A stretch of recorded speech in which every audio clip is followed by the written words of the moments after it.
On the wedding day, Ethan's childhood friend snatched the cup of nuptial wine from my hand. She clung to Ethan, drinking with him, while grinning at me and saying, "Claire, you've already taken Ethan away. I just want to have a cup of nuptial wine with him, that's not too much, right?" I turned to look at Ethan, but he avoided my gaze and affectionately smiled at her, saying, "You're my sister, it's perfectly normal for us to have a drink together, no need to ask her." Hearing this, the childhood friend laughed coquettishly and hooked her arm around his, while Ethan lowered his head accordingly, and the two drank the nuptial wine very intimately.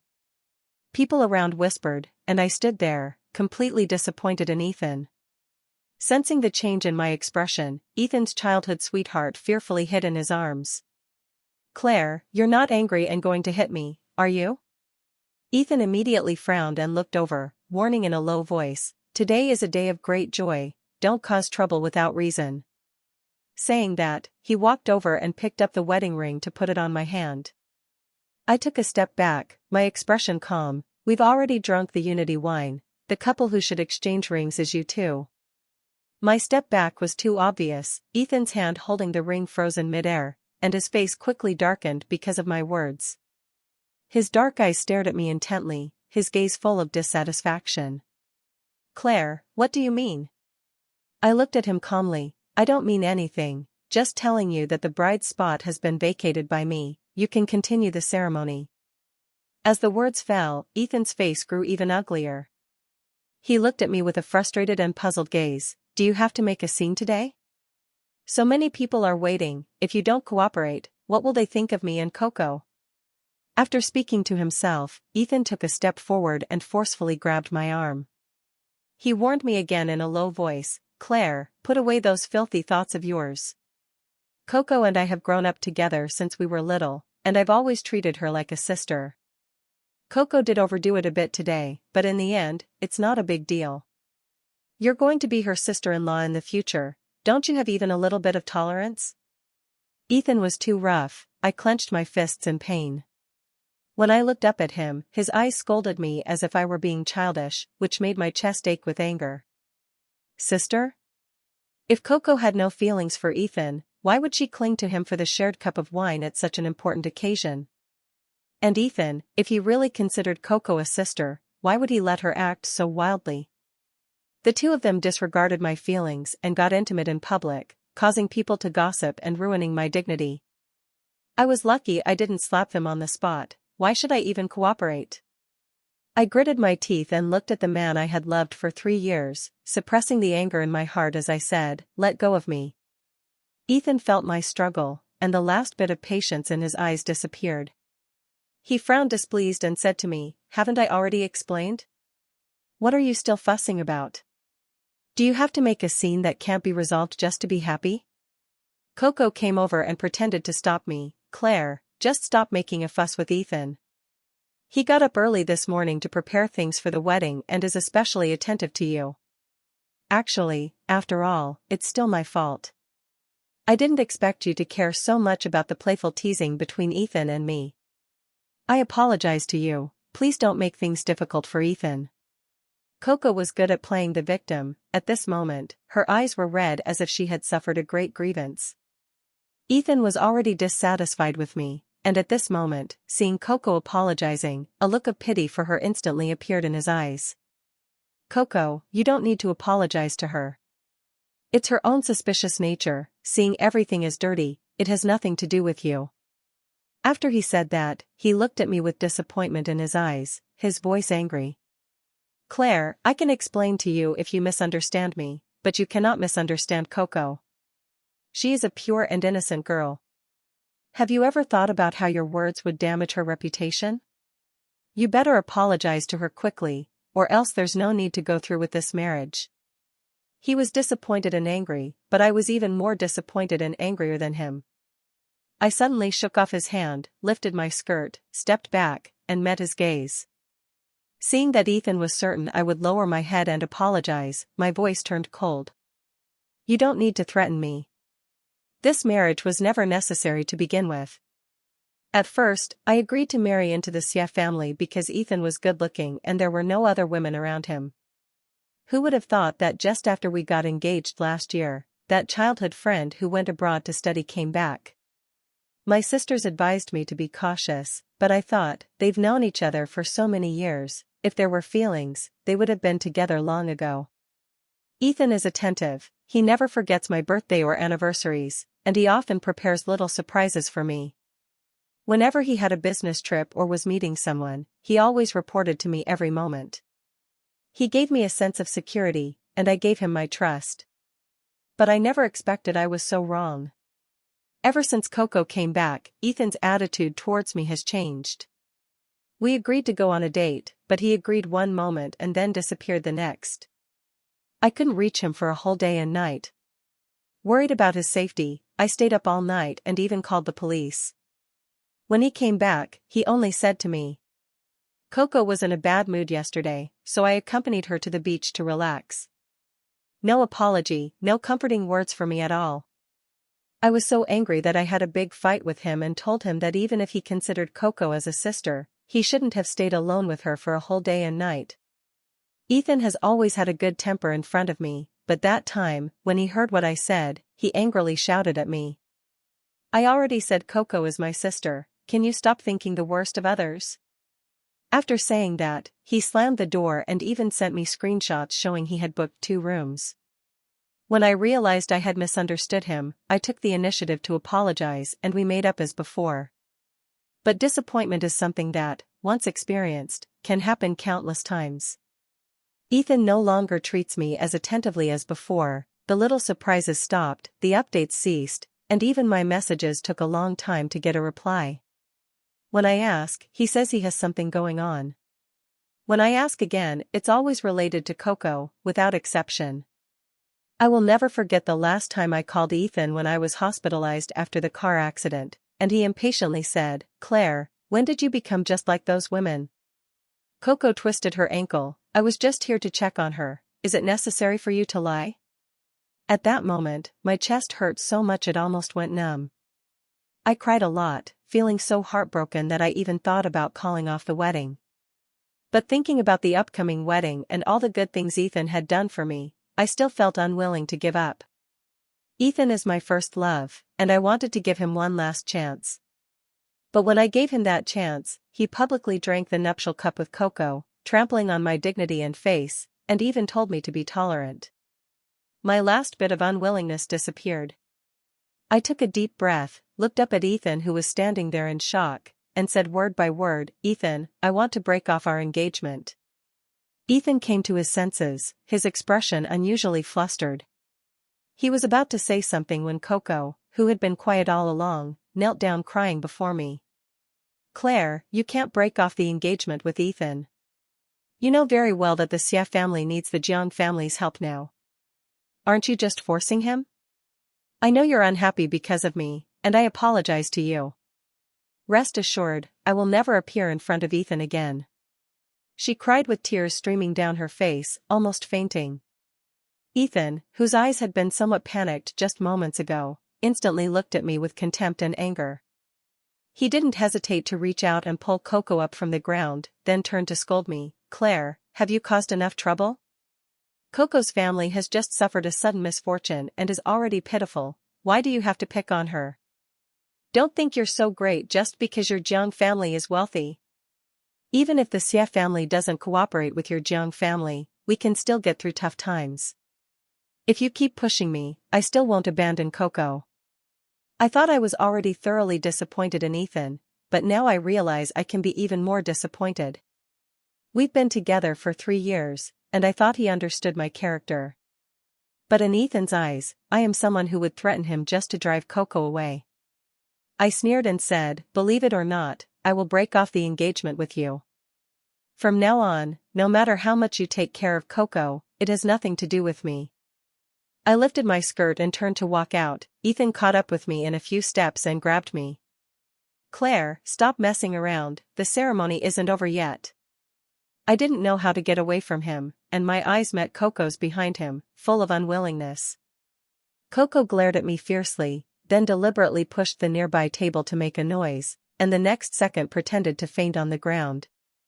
Ethan heard the noise and looked back, his pupils suddenly contracted, his expression instantly became tense, and even the hand holding my arm seemed to loosen slightly. If I had seen Ethan like this before, I would have been heartbroken and unable to sleep all night. But now, I no longer care. Ethan, your childhood sweetheart has fainted, why don't you go take care of her? Ethan was stunned when he heard me, looking at me with surprise. But Coco fainted, and the situation was urgent, leaving no time for him to hesitate. The next moment, he still let go of my hand and hurriedly ran over to pick up Coco. I was not surprised by his choice. While Ethan carried her away, ignoring everyone's gaze, I also lifted my skirt and left. But what surprised me was that just after getting into the car, Ethan's mother called. I answered the phone, and immediately heard Ethan's mother's displeased voice. Claire, wasn't it Auntie who said Ethan is immature? Why are you causing trouble along with him? Today, on this joyous day, so many important and influential people have come, and now that you have all left, our two families will be laughed at. Like this, you hurry back now and stabilize the situation first. I'll immediately call Ethan to come back. Ethan's mother arranged things for me in a high and mighty tone, and I couldn't help but laugh out loud. When the Xie family came to seek a marriage alliance, Ethan's mother always said she would treat me like her own daughter in the future. In fact, she did treat me well at one time, but once she saw that my heart was completely devoted to Ethan, she began to change. She cared less and less about me and rarely showed any concern anymore. After the last time I had a car accident and quarreled with Ethan, I chose to endure silently. Since then, she seems even more convinced that I must be her son's partner, often sending me messages telling me that women should be magnanimous. I have long been annoyed by her completely opposite attitudes before and after. Since I am going to separate from Ethan, there is naturally no need to keep enduring. I smiled and replied to her, Aunt, Ethan publicly sharing a close toast with Coco, even if mocked, it's your Xie family being mocked. I have already decided to separate from Ethan. Instead of calling me, you should think about how to get through the difficulties of the Xie family. You. Ethan's mother was shocked by my words, but just as she opened her mouth, I hung up the phone. After hanging up the phone, I realized Ethan had sent me a message. I'll come back after I take Coco to the hospital. Probably because I didn't reply, he sent another message less than 2 minutes later. Claire, don't overthink it, I really just see Coco as a little sister. He hasn't explained like this for a long time. Ever since I started arguing with him over Coco, every time the topic of his relationship with Coco comes up, he gets very angry and says I'm being dirty-minded. I don't know why he suddenly started explaining again, but I couldn't be bothered to think too much. I've spent so much time on him, and now that we're finally about to separate, there's no need to torture myself with more thoughts. After returning to my own house, I thought for a moment and still sent a message to my parents who were angry and had gone traveling. At first, when I met Ethan, my parents were quite satisfied with his appearance and abilities. But after the engagement, Ethan was always hanging out with Coco who had returned to the country, and my parents started to have objections to him. They advised me to break up with Ethan early, but by then we had been together for 2 years. 2 years of relationship can't just be ended so easily. I forgave him again and again, and my parents were extremely disappointed in me. I didn't tell them that this wedding was my last chance for Ethan. They couldn't stand Ethan, and out of anger towards me, they went traveling directly. After I sent a message explaining the current situation, my parents were very happy. They said they would come back immediately and told me not to forgive Ethan anymore. Of course, I wouldn't forgive him again. Looking at the messages from my parents on my phone, happy yet cautiously comforting me, I suddenly felt very regretful. How could I have disappointed my parents again and again because of that one person? I should have made up my mind to separate from him long ago. I changed out of the glaringly ugly wedding dress, and my phone suddenly rang. I glanced over and saw it was Ethan calling. Without a second thought, I immediately blocked him. After deciding to separate from him, I suddenly found Ethan very annoying. The person who hadn't replied to messages or answered calls after arguments for nearly a year suddenly remembered to call proactively now. To prevent Ethan from disturbing me with messages or calls, I thought it over and decided to find all his contact information and block them all.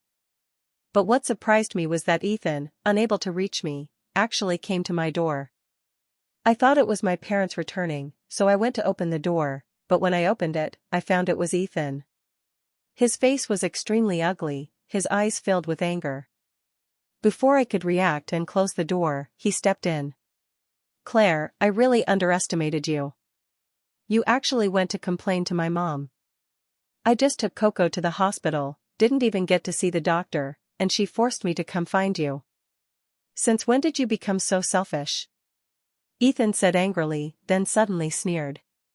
"Aren't you just mad because I didn't walk through the ceremony with you today? Come on, let's go have the wedding again and get the marriage certificate. But I'll say this up front, once you become Mrs. Ethan, you have to change your suspicious and jealous nature. No more causing trouble for Coco." After saying that, he grabbed my arm and tried to pull me away. I was so shocked by his words that my reaction was delayed, and the more I looked at him, the more I felt that I had been blind before. I actually wasted 3 years on a person like this. That wave of regret clogged my heart, and I gritted my teeth, trying to shake his hand off. "Ethan, let go of me. I've already decided to break off the engagement with you." But Ethan, hearing Coco's words, was convinced that I was threatening him with the breakup. He wore a stern face, not only refusing to let go but gripping even tighter. "Claire, even if you're making a scene, there has to be a limit. If you keep making a fuss because of Coco, it will only make me think you're too selfish." His words made my chest ache with anger. Seeing that I couldn't communicate with him, I looked around, grabbed the small vase on the shoe cabinet, and smashed it hard on his head. I used all my strength at once. Ethan's pupils contracted sharply, and he finally released his grip on my arm. "Claire, you..." Ethan's temple was bleeding from being hit, and he looked at me in shock and disbelief. I moved my wrist, which was numb and painful from his grip, and looked him in the eyes, feeling not a trace of regret in my heart. To deal with someone who can't communicate normally, you have to take action. Holding a small vase, I spoke unusually calmly. "Ethan, I really want to break up with you. I can't tolerate having a future partner who is two-timing, so I don't want any more. I wish you and Coco a happy union, and don't come to bother me again." Ethan looked at me with calm, unfamiliar eyes, finally realizing that I wasn't just messing with him. While he couldn't believe it, he instinctively tried to hold me back. "Claire, are you still upset about what happened at the wedding? I can explain. Coco has been in poor health these past few years." Every time he explained, it was always about Coco. After such a long time, he hasn't gotten tired of saying it, but I have. I interrupted him irritably. "I told you, I have nothing to do with you anymore. You don't need to say these things to me again. If you have time to spare, you might as well go to the hospital and take care of your little childhood friend." In the past, when I stopped Ethan from taking care of Coco, he would turn and question why I couldn't be more magnanimous like other women. He even said that my suspicious and jealous behavior made him feel more and more suffocated being with me. But now I don't want him anymore. Let him go take care of the person he can't stop worrying about. Instead, he gets even angrier. Ethan's eyes were red as he looked at me angrily. "Claire, what exactly is wrong with you? If you really care so much about Coco, we can talk it over properly. Can you stop speaking in such a sarcastic tone?" I was a bit confused. He often told me with full confidence that it was only natural for a brother to take care of his sister. If I was unhappy or angry, it was just overthinking, not trusting his character. So why now, when I calmly state the facts, does it come across as sarcasm to him? I looked at Ethan in front of me, his eyes full of extreme anger, and felt there was no way to communicate with him. "Forget it, think whatever you want. Just don't bother me anymore in the future." After saying that, I closed the door behind me. Outside the door, Ethan knocked hard unwillingly and shouted, "Claire, come out and make things clear. We've been together for 3 years, I don't believe you can be so heartless." I frowned in annoyance and warned him in exasperation, "Ethan, if you don't leave now, I'll call the police." Ethan was stunned on the spot when he heard what Claire said. Call the police? Claire's voice sounded full of impatience, and for a moment, he couldn't even tell if she was really angry or truly about to break up with him. This time, the situation seemed different from before. Ethan knew in his heart that Claire often felt uncomfortable because he was too close to Coco. Claire frequently argued with him over Coco, and he had seen Claire holding back tears with red eyes more than once. He felt guilty and had actually thought about keeping his distance from Coco, but he couldn't do it.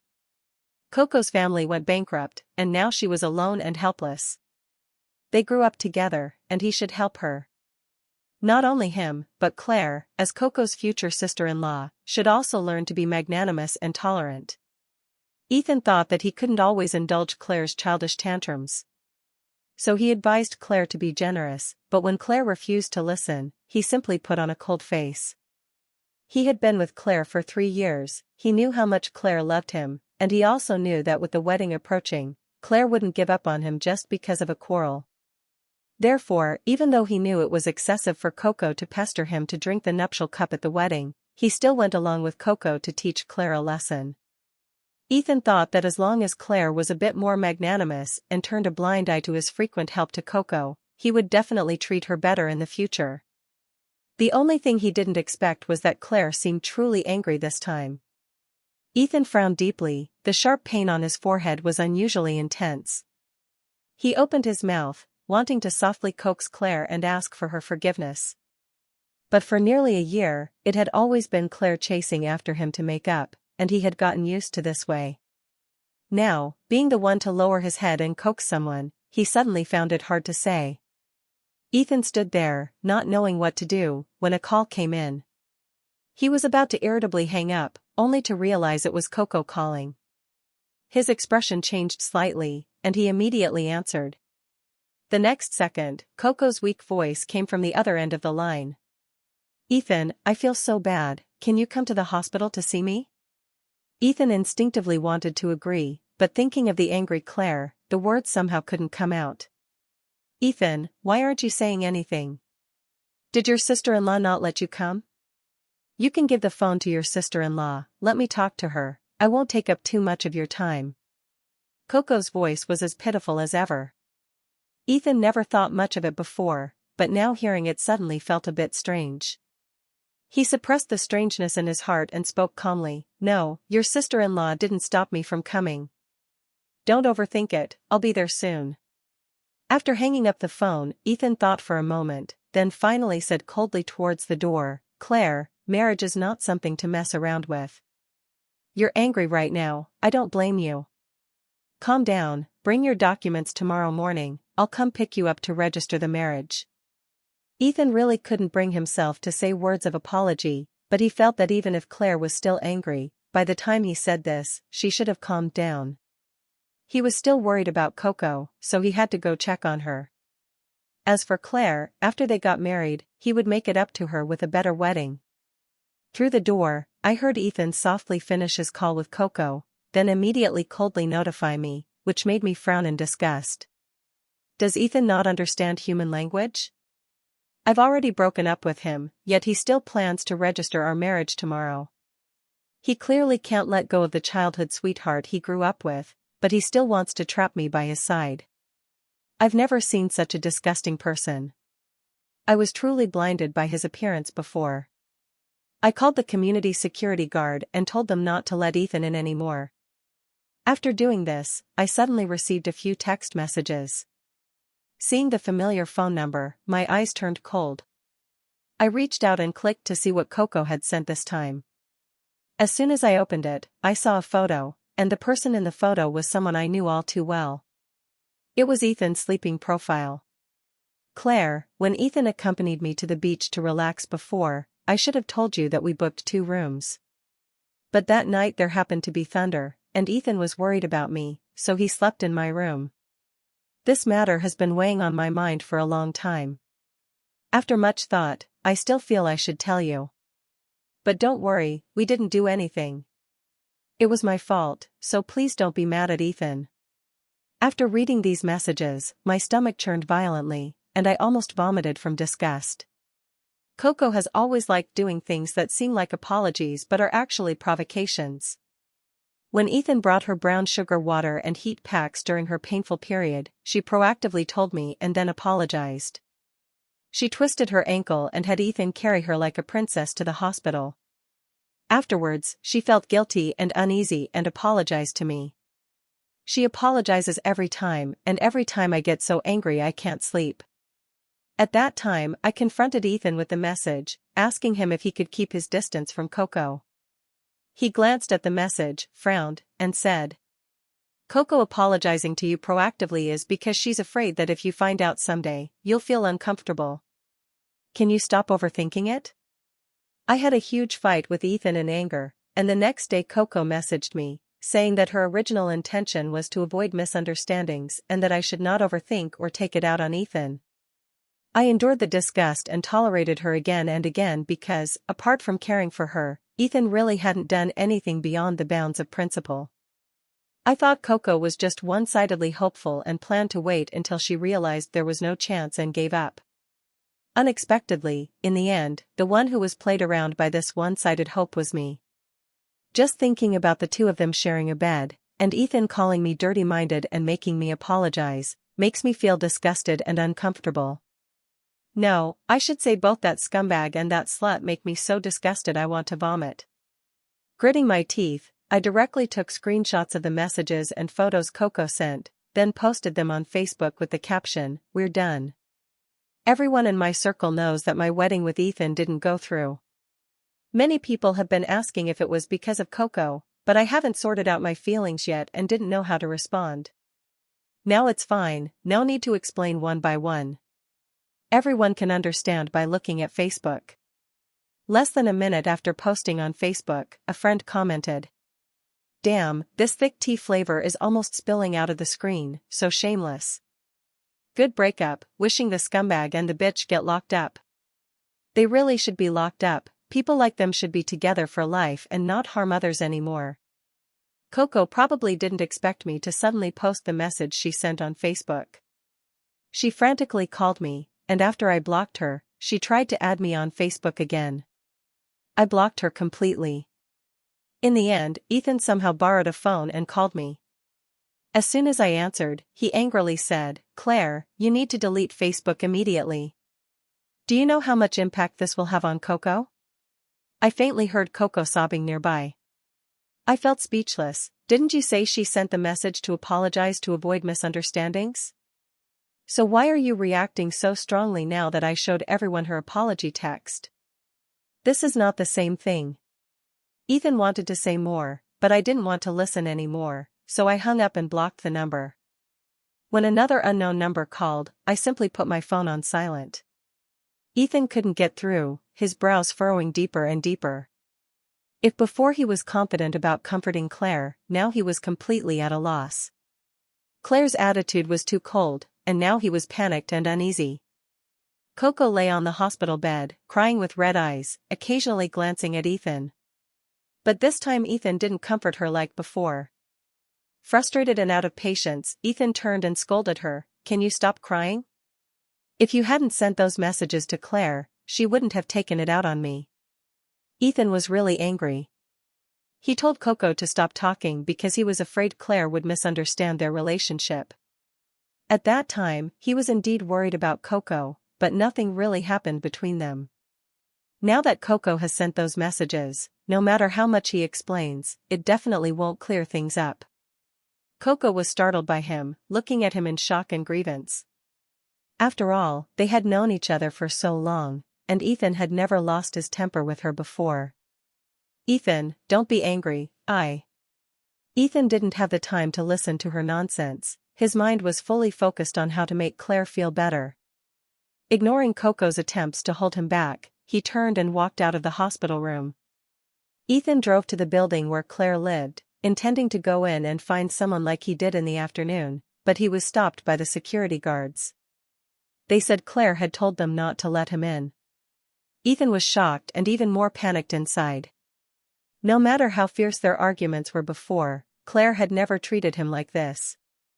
It seemed she was really angry this time. Ethan was blocked outside. He couldn't get through to Claire on the phone, but he didn't give up. He asked the security guards to call Claire and tell her he was waiting outside. The guards glanced at him but didn't move. Ethan clenched his fists in anger, feeling embarrassed and about to leave when his mother's car stopped nearby. He turned to look and saw his mother get out with a cold expression, while Coco, dressed in patient clothes, was pulled out of the car by a bodyguard. Coco cried with tearful eyes and shouted to him, "Ethan, save me." Ethan frowned and looked at his mother. Although he was angry with Coco, he didn't want to see her treated like this. Just as he was about to speak, his mother walked over and slapped Coco with the back of her hand. "It's all because of you, you bitch, that my son and daughter-in-law have grown apart, and the company's stock price keeps falling." When Ethan heard the latter half of his mother's words, his expression changed immediately. He no longer cared about Coco and urgently grabbed his mother's arm, asking, "Mom, what's going on with the company? Didn't it stabilize these past couple of days?" His mother turned to look at him, her eyes filled with frustration. "I told you before, no matter how worried you are about Coco, you can't make Claire too angry, but you just wouldn't listen. Now it's settled, the couple from the Jiang family hasn't even returned yet, and they've already announced the cancellation of the engagement. If you don't soothe Claire today, the company is finished." Ethan's face gradually turned pale, and the next second he turned to force the security guard to call Claire. I finally decided to come down. Although this entire villa area is our family's property, it's so late that I still need to handle things quickly to get people to leave, so as not to disturb the other residents. Ethan's mother was the first to see me. Her face instantly filled with smiles, just as enthusiastic as when she first took Ethan to my house to introduce us. "Claire, regarding what happened today, Auntie is here to give you an explanation. You should know Ethan's character, he's not the type to act recklessly. It's all because of that bitch Coco, who wants to marry into the Xie family and is staging this herself. I brought the person to you and have already taught her a lesson. After today, I will send her far away so she can never bother you two again." Ethan's mother said this last part with a hint of cruelty in her tone. Coco widened her eyes in fear and kept shaking her head, looking to Ethan for help. Anyone could see that Ethan's mother intended to send Coco far away to suffer, but Ethan, who usually cared for her, showed no reaction at all. I stared steadily at Ethan. When he saw me looking at him, he thought I was asking if he had any objections. He immediately shook his head, forced a smile, and said to me, "Claire, don't worry, I have no objections. Recently, Coco has indeed done many excessive things, so sending her away is the right thing to do." Ethan's mother heard her son's words, looked at him with satisfaction, and nodded along. "Once she is sent away, Auntie will immediately start preparing for the wedding. Auntie promises you, this time no one will cause any trouble, and the wedding will definitely go smoothly." I heard this and suddenly couldn't help but laugh out loud. Then, I looked mockingly at Ethan, who was eagerly waiting for my agreement. "Ethan, you are truly disappointing." Ethan's expression changed when he heard my words. He looked at me nervously. "What's wrong, Claire? Is there something you're still unhappy about?" I looked at him calmly and replied with a question instead of an answer. "Aren't you going to turn around and look at your little childhood friend? You're the only one here who cares about her. Are you really not going to say anything to help her?" Coco glared at me fiercely when she heard my words, then looked at Ethan expectantly. Ethan stiffened all over when I asked, probably thinking I was still angry. Avoiding Coco's gaze, he said firmly, "She has impure intentions and is hoping for things that don't belong to her. I have nothing to help her with." So, Ethan actually always knew that Coco liked him. He was just pretending to be clueless and enjoying the ambiguity. My gaze turned cold, and that feeling of disgust surged up again. Probably because my eyes were too indifferent, Ethan anxiously tried to make excuses for himself. "I've always treated Coco like a sister and told her to keep her distance, but she wouldn't listen. Every time something happens, she comes to me. I just can't ignore her." I watched helplessly as Coco's look at him changed from hopeful to disappointed, and now to hatred. "You're lying!" Coco shouted, and the next second Ethan's mother covered her mouth. Ethan's mother gave an awkward smile and told me, "Claire, you must not listen to her nonsense. People like her can say any kind of lie." After talking to them for so long, I really had enough of their attitude. I directly said to Ethan, "If you protect Coco like you did before today, I might have thought better of you." Ethan's smile couldn't be maintained. "Claire, what do you mean by that?" I sneered coldly, "It means I look down on you. You don't need to come looking for me anymore. The person who once made me suffer everywhere for the sake of his childhood sweetheart is now willing to abandon her to keep me. I not only don't feel touched, but rather feel relieved. Relieved that I saw Ethan clearly earlier and didn't really marry him. If I had been with someone like that, not only my family fortune, but I might not even have been able to guarantee my personal safety." I didn't bother to look at him again and turned to leave. Behind me, Ethan shouted heart-wrenchingly, "Claire, I did all this for you, so how dare you look down on me?" Ethan's mother was so scared that she turned her head and told him to be quiet, then forced a smile and said, "Claire, you may be angry, but breaking off the engagement is not something you can do lightly. Just do it for Auntie's sake and forgive Ethan one more time." I was extremely annoyed and turned to the security guards, saying, "If they don't leave, call the police to get them out." The CI group was in chaos. If Ethan and his mother were asked to leave by the police at this time, it would only affect them. Ethan's mother knew this well, and with a sullen face, she called the unwilling Ethan to leave. I thought I could finally have some peace, but the next day I received flowers Ethan left at the security office. There was a card stuck in the flowers, handwritten by Ethan himself. "Claire, I wrapped these flowers myself. After all these years of our relationship, I still want to continue walking this path with you." I was so disgusted that I couldn't stand it, and my parents, who rushed back, were equally sickened. My mom disdainfully told someone to throw the flowers away, saying, "It still has to be a match made in heaven. We shouldn't have helped them in the first place." I agreed with my mom's words. At that time, I thought Ethan was a good person and wanted to help him.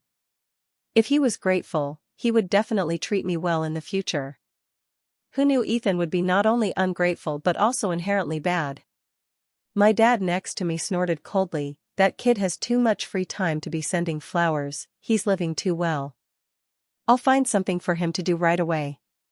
My dad has been unhappy for a long time about Ethan always making me suffer, so he whispered a few words to his assistant and told the assistant to handle it quickly. I smiled without saying a word, waiting for Ethan to be in a frenzy. It turns out, my dad is just my dad. In the following days, Ethan and his mom were running around for company matters and had no time to bother me anymore. Every day, I went out shopping with my mom to relax.